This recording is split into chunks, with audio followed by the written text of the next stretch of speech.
Oi, se você não tem esse emoji aqui, eu vou ensinar você como ter.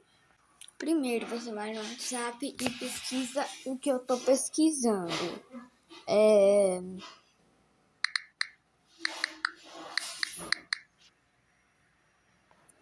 Aí você pode ir num vídeo que você queira.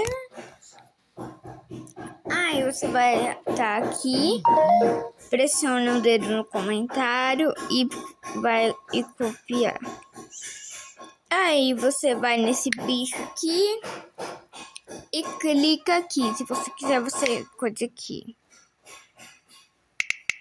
Aí apaga o negócio e você vai ter esse emoji aqui. Foi só isso. Tchau.